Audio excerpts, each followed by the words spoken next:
Which is better, the Samsung Galaxy A11 or the Samsung Galaxy S20 Ultra? Well, in this video, we're going to find out.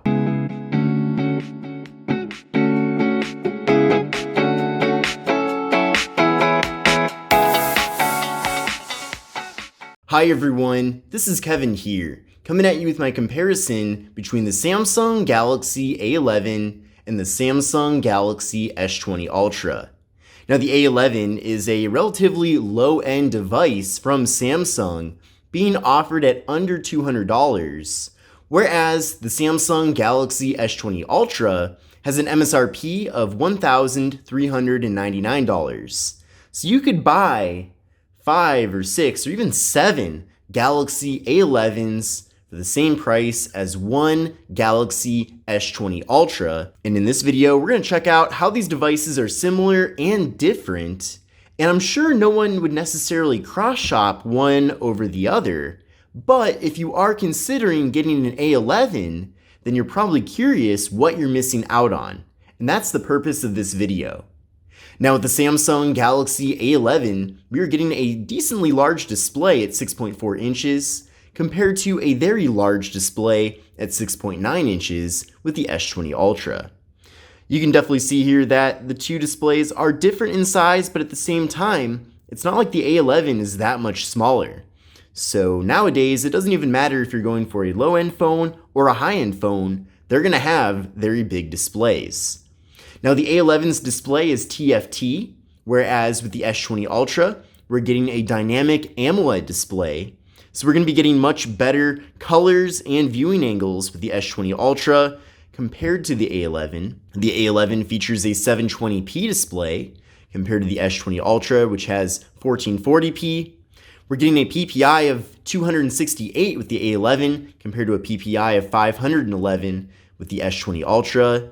We're getting a 19.5:9 aspect ratio with the A11 compared to a 20:9 aspect ratio with the S20 Ultra, which means that the S20 Ultra is a little bit more narrow but taller, but both phones do feature tall and narrow form factors here. And with the A11, we're getting an 81.6% screen-to-body ratio compared to a screen-to-body ratio of 89.9% with the S20 Ultra. And one other thing that I did want to mention as well is that with the A11, we're getting a refresh rate of 60 Hz, but the S20 Ultra can actually do a refresh rate up to 120 Hz. So that will give you a more smooth experience here when navigating around the phone. It's kind of hard to show on camera, but when you use the S20 Ultra in person with the 120 Hz, you can certainly tell a difference, and it makes the phone feel a lot more premium. Now, as far as the display quality goes, of course, I talked about the specifications, but the S20 Ultra is definitely way better. We're getting a much crisper display here, definitely getting better colors, and the A11 does have a good display, but it is certainly better, though, with the S20 Ultra. Now, both devices do feature hole punches for the front-facing cameras, but the hole punch is a bit bigger with the A11. Now, with the A11, we're getting an 8-megapixel front-facing camera, compared to a 40-megapixel front-facing camera with the S20 Ultra. With the A11, we're getting 32 gigabytes of internal storage, and with the S20 Ultra, at least this base model, we're getting 128 gigabytes. So we are getting 4 times the amount of internal storage with the S20 Ultra. Now, both phones do feature microSD card expansion, which is nice, and with the A11, there's no wireless charging, but we do get wireless charging with the S20 Ultra. Now, with the A11, we do have a fingerprint sensor on the back of the device, and it's actually very fast and responsive. And with the S20 Ultra, we have an in-display fingerprint sensor, which is also very quick.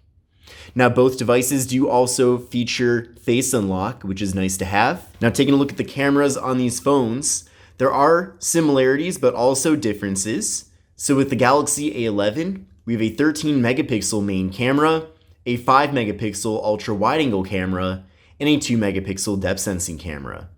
Whereas with the S20 Ultra, we're getting a 108-megapixel main camera, a 12-megapixel ultra-wide-angle camera, a 0.3-megapixel depth sensing camera, and a 48-megapixel periscope camera, which gives us 10x hybrid optical zoom.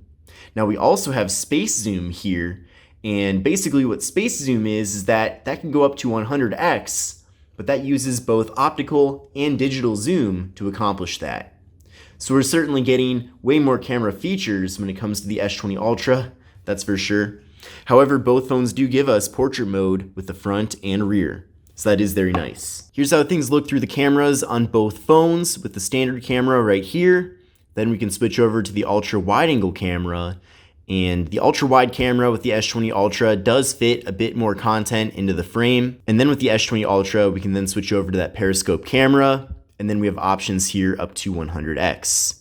So pretty extreme there, and you know, it can come in handy for sure in certain situations, and it is a nice thing to have, that's for sure. And then here's how things look with the front facing cameras on both phones. Definitely a lot better here with the S20 Ultra. Now it is a bit interesting that with the Ultra, we do have a smaller hole for the front-facing camera, despite this camera being significantly better compared to the A11. Now internally, with the Samsung Galaxy A11, we're getting 2 GB of RAM and the Qualcomm Snapdragon 450, compared to the Samsung Galaxy S20 Ultra, which has 12 GB of RAM and the Qualcomm Snapdragon 865.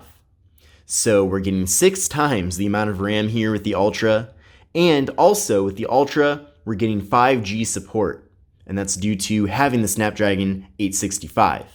So if you do want a phone that supports 5G, you only have one option here out of the 2. Now I did run a benchmark test with both phones, and here are the scores. So certainly with the Ultra, we're getting a much better score, but with the A11, we're getting a score of 89650, and with the S20 Ultra, we're getting a score of 555004.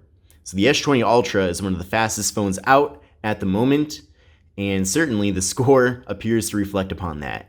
But later on in the video, we will be doing a side-by-side speed test comparison, so that will definitely give you another look at how these two devices compare speed-wise. Now the Samsung Galaxy A11 can take video at up to 1080p, but with the Samsung Galaxy S20 Ultra, we can actually take video with the rear camera at up to 8K at 24 FPS, and the front camera at up to 4K at 30 FPS. So that's a very big difference here, and without a doubt, the S20 Ultra is the better phone of the two when it comes to using it as a tool for content creation. So if you are trying to make really good quality videos for YouTube, for example, then you might want to go more the route of the S20 Ultra. However, for me personally, I'm using the Galaxy S10, if you can see it in the reflection, and I feel like that works perfectly fine as well. So you don't really need like the best phone camera out there to make YouTube videos, that's for sure. Now with the Galaxy A11, we're getting a 4000 mAh internal battery with 15 watt fast charging, and with the S20 Ultra, we are getting a larger battery at 5000 mAh with 45 watt fast charging. Now, in my opinion, the Snapdragon 865 is a lot more power efficient, which is why, despite the S20 Ultra being way more advanced, the battery doesn't have to be that much larger to still give you good battery life. But now that we've talked about the specifications of these two phones, let's take a closer look at the hardware. So I already talked quite a bit about the front panels here. I am curious to know your thoughts about whether you prefer the hole punch for the front-facing camera to be situated on the left side, like it is with the A11, or if you like it in the center, like it is with the S20 Ultra. Or do you prefer for it to be on the right side, like it is with the Galaxy S10? It seems like Samsung can't decide quite where they want that front-facing camera to be. Now you can see on the bottom of the two phones, we're getting a way thinner bottom bezel with the S20 Ultra compared to the A11, but despite all of that, I feel like the A11 is still a good-looking phone. Now build quality is a lot different with these two devices. I will say though, they both do feel very solid, so neither of these phones feel cheap, that's for sure. But with the Galaxy A11, it's all plastic minus the display, and it's actually one giant piece of plastic here on the back. Whereas with the S20 Ultra, we have metal around the sides of the phone, and then the back is glass. Now taking a look at the left side of the two devices, with the A11, we have the slot for the microSD card and SIM card. Then on the right side, we have the power button and volume button. And then on the top, with the A11, we have the 3.5mm headphone jack, and we have the noise-canceling microphone. And with the S20 Ultra, we have the noise-canceling microphone, and we have the slot for the microSD card and SIM card. Then taking a look at the bottom of the two phones, they both feature a USB-C port for charging and data transfer. They both have the microphone and they both have the speaker. So the A11 is the only phone of the two that has a 3.5mm headphone jack. So if you want that feature, then you're gonna have to go with the A11. Now taking a look at the back side of the two phones, definitely with the S20 Ultra, we're getting a way larger camera module. And then with the A11, we do have that fingerprint sensor on the back, but both phones do look nice. I think they're both stylish in their own ways. So Samsung typically does a very good job, in my opinion, with designing their phones to look aesthetically pleasing. Let's now do a speed test comparison between these two devices. So we're gonna start by pulling up the camera app. So 1, 2, 3, go. And way faster there with the S20 Ultra, that's for sure. Let's now go to Google Chrome on both phones. 1, 2, 3, go. And near instant with the S20 Ultra, so a lot faster there. Let's go to yahoo.com. 1, 2, 3, go. And also a lot faster with the S20 Ultra as well. Let's now go to engadget.com. 1, 2, 3, go. And faster there with the S20 Ultra as well. You can also see here in this side-by-side how much better the picture looks there with the S20 Ultra. Much brighter, better viewing angles as well, and really better in every way. Let's do some scrolling there. I mean, you know, the A11 still works, even though it has 2 gigs of RAM. You know, you can browse the web with no issues at all. And then with the S20 Ultra, it's super smooth. I mean, this is a flagship experience right here, so very fast. Let's now go to this article. 1, 2, 3, go. And also a lot faster there with the S20 Ultra. Very cool. So in conclusion, is it worth spending the extra money on the S20 Ultra? Well, the S20 Ultra is better in pretty much every single way. So it really comes down to your budget and I suppose how often you use your phone. I mean, if you are someone that basically lives on your phone, then the S20 Ultra might be worth it because you really are spending enough time with the device to justify the additional cost. But on the other hand, you could buy quite a few A11s for the price of one S20 Ultra, or if you just buy one A11, then you'll have a bunch of leftover money to spend on other things, like an entire computer, for example. So I'm really curious to know what you think about these two devices, which direction you'd prefer, and if you are considering the A11, is there anything that the S20 Ultra has that you wish the A11 had? I'm really curious to know. Or are you completely satisfied with the A11? I know that for me personally, I do like the A11 quite a bit. I feel like it's a really solid budget phone and really does offer quite a bit for the money, that's for sure. I feel like as the prices go up and up and up, the benefits you get go further and further down. So, but anyway, hope you enjoyed the video. Give it a thumbs up if you liked it, and I'll see you in the next one.